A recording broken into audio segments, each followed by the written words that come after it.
Nama saya Natasha Ratna, NRP142 dari kelas MPTIA. Di sini saya akan menjelaskan mengenai output dari salah satu acquire resource atau memperoleh sumber daya, yaitu project team assignment. Nah, di sini kelompok kami menggunakan input yaitu resource management plan. Nah, terkhususnya untuk bagian saya itu saya mengambil di bagian project organizational chart. Nah, bagian saya itu yang ada di daerah sistem administrator dan juga sistem analis. Nah, kemudian saya menggunakan input yang berada di resource management plan. Kemudian saya itu menggunakan selection kriteria yang ada di gambar seperti ini untuk memilih resource mana saja yang sesuai untuk pengerjaan proyek kasir online. Nah, di sini ada beberapa kriteria antara lain availability, cost, experience, ability, knowledge, skills, attitude, dan juga international factors. Namun, pada pengerjaan kali ini, kelompok kami tidak menggunakan semua, kami hanya menggunakan beberapa saja.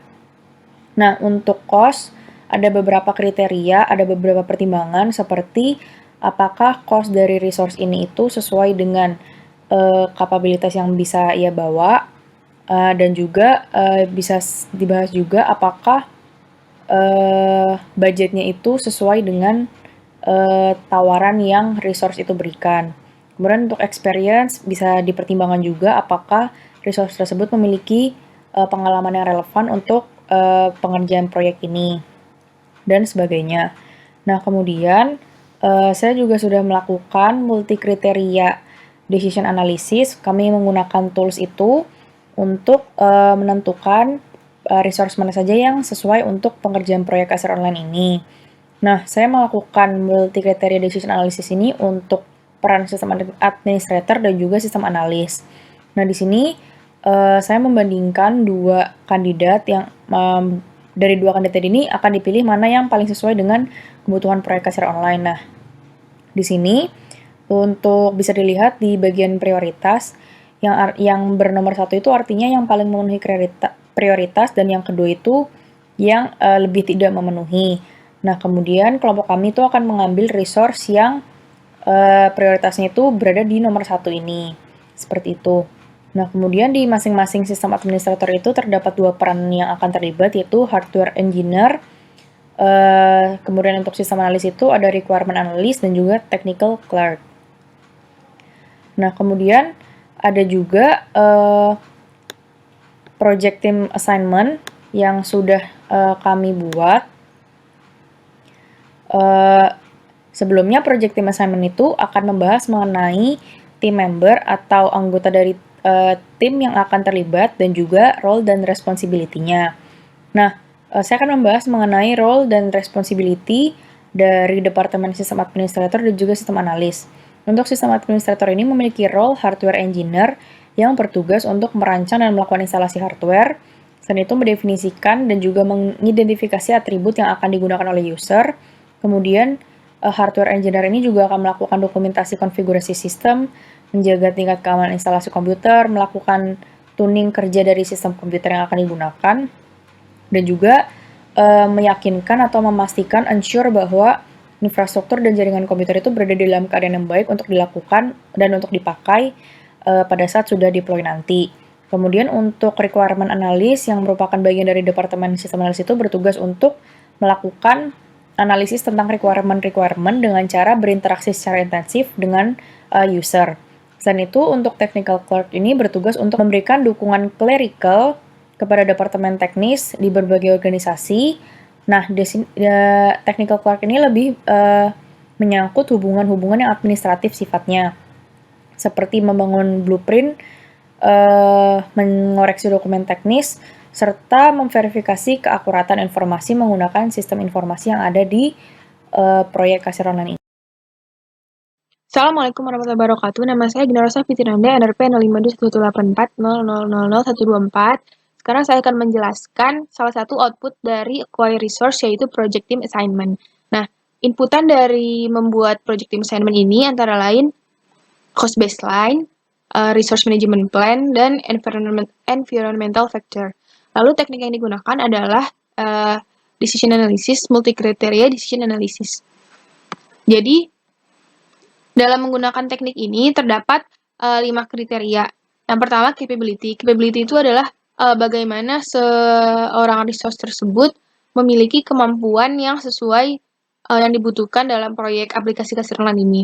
Lalu availability, apakah waktu proyek ini tersedia juga, apakah resource itu memiliki waktu yang tersedia untuk mengerjakan proyek ini.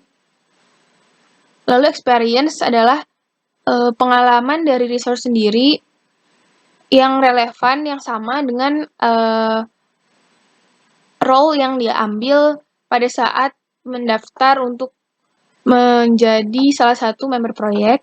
Lalu attitude, yaitu sifat dan bagaimana resource tersebut dapat get along sama member tim yang lain.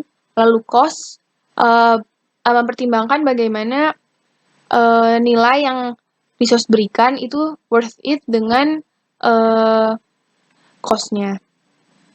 Nah, di sini masing-masing memiliki persentase masing-masing. Persentase terbesar yaitu capability atau kemampuan resource tersebut dalam hal spesifik pekerjaannya. Nah, di sini berdasarkan skala 1 sampai 5. Jadi, angka tertinggi adalah 5 dan angka terendah adalah 1. Contohnya, bagian technical, bagian SW engineering engineer atau software engineering. Nah, di sini ada 2 kandidat. Jadi masing-masing memiliki 2 kandidat setiap role-nya. Nah, kandidat pertama ini memiliki total skor 3,65 dan kandidat kedua memiliki total skor 3,6, selisih yang sangat sedikit. Nah, di sini bisa dilihat mengapa kita memprioritaskan atau kita memilih yang lebih besar. Di sini, kandidat kedua memiliki experience dan attitude yang kurang dibandingkan oleh kandidat pertama. Bagian training juga sama seperti sebelumnya. Jadi di bagian technical support, itu yang dipilih adalah kandidat kedua dengan total skor 4,15. Lalu bagian QA manager, posisi QA manager dipilih diambil oleh bagian kandidat pertama dengan total skor 4,1. Kriterianya juga sama seperti yang sebelumnya. Roles dan responsibility masing-masing dari departemen. Untuk departemen technical, role software engineer, responsibility-nya antara lain mengembangkan dan mengarahkan metode validasi dan testing software, bekerja sama dengan klien dan departemen lain untuk mengkomunikasikan status proyek, mengelola SDLC, memonitor kerja sistem, dan menerapkan best practice serta SOP. Untuk database engineer, responsibility-nya antara lain membantu desain dan mengembangkan database, membuat physical dan logical database model sesuai dengan requirement yang sudah ditetapkan sebelumnya, menyediakan database berdasarkan requirement, melakukan tes pada sistem database dan memperbaiki bugs, memastikan integritas dan kualitas sistem database. Lalu selanjutnya, programmer memiliki responsibility antara lain melakukan coding dan debugging, melakukan testing, menganalisis algoritma, memecahkan kesalahan sistem, memelihara sistem operasi. Lalu untuk UI UX designer, yang pertama menginvestigasi requirement dari user experience design. Jadi bagaimana desain yang diinginkan oleh user seperti apa. Lalu mengembangkan dan mengonsep UI UX design, menghasilkan desain UX yang berkualitas, merancang elemen UI, dan menguji elemen UI. Bagian technical support antara lain, responsibility-nya adalah mengidentifikasi solusi perangkat lunak keras dan perangkat lunak, memecahkan masalah teknis, mendiagnosis dan memperbaiki kesalahan, menyelesaikan masalah jaringan, menginstal dan mengkonfigurasi perangkat keras dan perangkat lunak.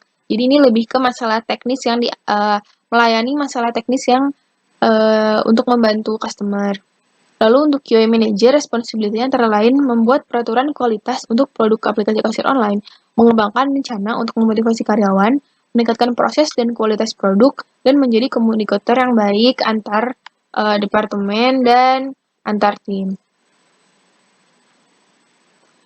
Sekian penjelasan dari saya, terima kasih. Selanjutnya akan dilanjutkan oleh teman saya. Ya, perkenalkan, nama saya Vincent Makandar Putra, NRP 0069 dari MPTIA. Nah, di sini kelompok kami mendapatkan output memperoleh sumber daya, di mana ada physical resource assignment dan project team assignment. Nah, di sini saya akan memfokuskan tentang physical resource assignment ini sendiri, di mana Physical Research Assignment ini adalah suatu dokumen yang menganalisa tentang kebutuhan fisik apa saja yang dibutuhkan dalam proyek.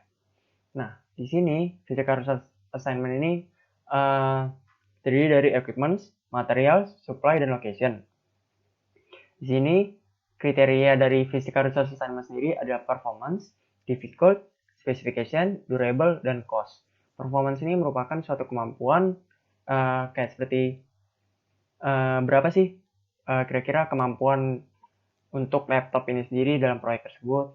Nah, itu ada difficult, yaitu tingkat kesusahannya, atau spesifikasinya. Habis itu durable ini adalah keawetan dari equipment, material, supply, dan location tersebut. Satu ada cost sendiri, itu biayanya. Nah, di sini kami mengasumsikan performance 40%, difficult 10%, spesifikasi 20%, durable 15%, cost dan 10%. Setelah itu, untuk equipment sendiri, setelah kami menganalisa dokumen inputan kami, untuk PC atau laptop sendiri itu kami asumsikan skalanya itu adalah 4. Setelah itu untuk difficult PC atau laptop itu ada 3. Kira-kira tingkat kesusahan untuk menggunakan sebuah PC atau laptop ini untuk proyek tersebut kami asumsikan itu 3. Setelah itu spesifikasinya sendiri ada 4. Setelah itu durable tingkat keawetannya itu adalah 3, karena kita tidak tahu ketika kita menggunakan laptop ini apakah kedepannya laptop ini dapat berjalan dengan baik atau kadang-kadang kan bisa jadi error atau gimana.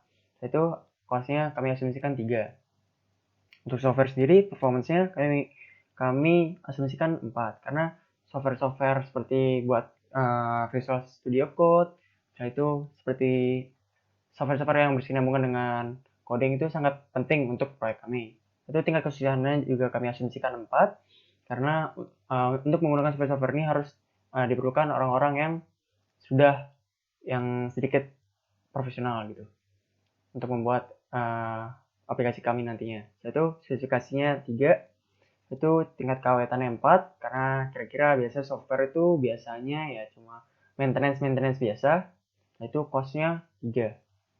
Nah, embedded system, material dari Physical Research Assignment kami adalah embedded system dan microcontroller yang kami dapatkan dari dokumen inputan. Nah, embedded system sendiri performance-nya kami asumsikan 4, difficult-nya kami asumsikan 5, jadi spesifikasinya ada 4, habis itu tingkat keawetannya ada 4 juga, dan biayanya 3. Untuk microcontroller performance-nya 4, difficult-nya 5, habis itu spesifikasinya juga 5, durable-nya 4, dan cost-nya 4.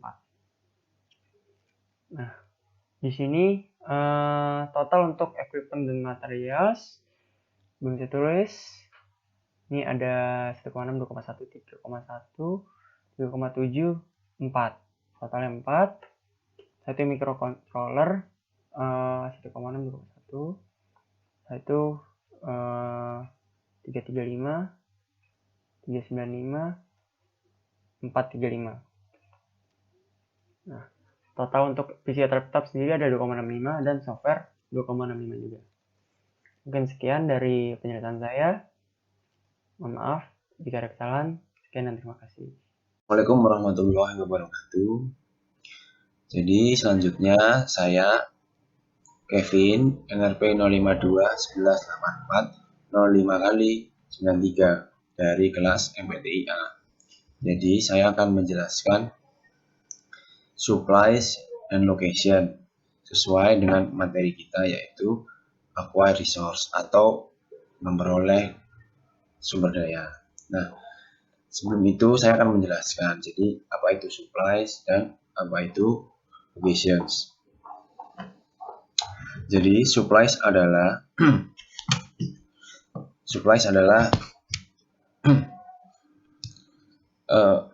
barang-barang yang dimiliki perusahaan dan bersifat habis dipakai ataupun biasa dipakai berulang-ulang yang bentuknya relatif kecil. Jadi barang ini bisa habis atau keperluan dalam menjalankan operasional. Kalau dalam contoh umumnya, misal untuk perkantoran, itu contohnya misal kertas, tinta, tinta printer, terus buku, akun, dan lain-lain. Nah, Namun dalam kasus ini, karena ini IT, jadi supplies-nya yaitu yang pertama SMTP server, yaitu server SMTP. SMTP itu untuk kita mengirim email. Jadi misal untuk mengirimkan email verifikasi email, intinya email yang kita akan kirimkan ke para user. Kemudian API service. Jadi API service ini misal kita menggunakan Maps, di mana itu akan mengeluarkan tagihan setiap request-nya. Jadi itu yang akan kita gunakan sebagai supplies karena itu bisa habis. Jadi kuota request kita ada kuotanya gitu.